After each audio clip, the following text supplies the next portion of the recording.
Tanrının bizə bəxş etdiyi bütün fəsillər gözəldir. Təbiətin ən gözəl rənglərini və dadını isə payızda tapmaq olar.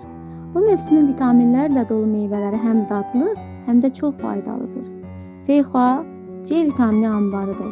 Soyuq dəymədən qoruyar, immuniteti gücləndirər, dərini gənc saxlayar. Tərkibində yod olduğu üçün qalxıla bənzər vəzin fəaliyyətini normallaşdırır, zehni inkişafı artırır. Liflə zəngin olduğu üçün qəbizliyin qarşısını alır.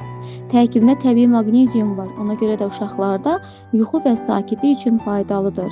Lakin 1 yaşdan kiçik uşaqlara feyxua verilməməlidir. 2-3 yaşdan yuxarı uşaqlara isə gündə 1 ədəd kiçik feyxua kifayətdir. Çünki həddindən artıq qəbulu allergiya və ya yod artıqlığına səbəb olar. Nar hər dənəsində sağlamlıq gizlidir.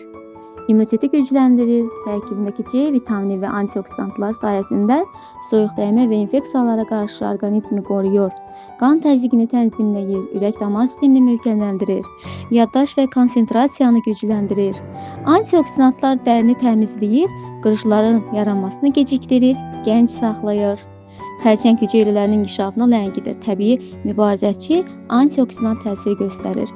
Təmiz nar suyu çox turş içki olduğu üçün gündə 1 stəkan, yəni 150-200 ml kifayətdir. Uşaqlara isə mütləq yarı-bayarı su ilə qarışdırılaraq verilməlidir. Heyva boğaz ağrısına, öskürəyə və mədə problemlərinə qarşı təbii dərmandır. Tərkibindəki liflər həzmi təmizləyir və orqanizmi tənzimləyir. Hamiləlik zamanı tərkibindəki dəmir və fol turşusu sayəsində yaranan anemiyanın qarşısını alır. Bundan başqa C vitamini, sink və mis kimi minerallarla da zəngindir. Bundan başqa hamiləlik zamanı həmçinin ürək bulanma və qusmaları da aradan götürür.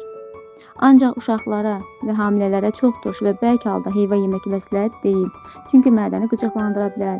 Əks halda bişmiş və ya buxarda hazırlanmış heyva daha məsləhətlidir.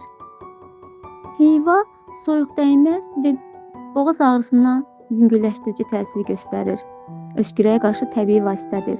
Heyvanın nəinki özü, həmçinin onun tumları, eyni zamanda yarpağı da dəmlənəndə və kəklik otu ilə birlikdə hazırlananda həmin çay öskürəyi aradan qaldırır, yüksək temperaturun düşməsinə yardımcı olur və orqanizmin bərpa olunmasına kömək göstərir. Bundan əlavə həmçinin çox ləzzətli içkidir. Əzgil mədəni qoruyur, həzmi yaxşılaşdırır və soyuq dəyməyə qarşı təbii vasitədir. Bundan başqa ishal və immunitet zəifliyi zamanı istifadə olunur. Cənnət xurması sinir sistemini sakitləşdirir. Tərkibindəki A və C vitaminləri sayəsində görmə qabiliyyətini artırır, orqanizmi gücləndirir. Payızın bu nemətlərindən bol-bol istifadə etmək lazımdır.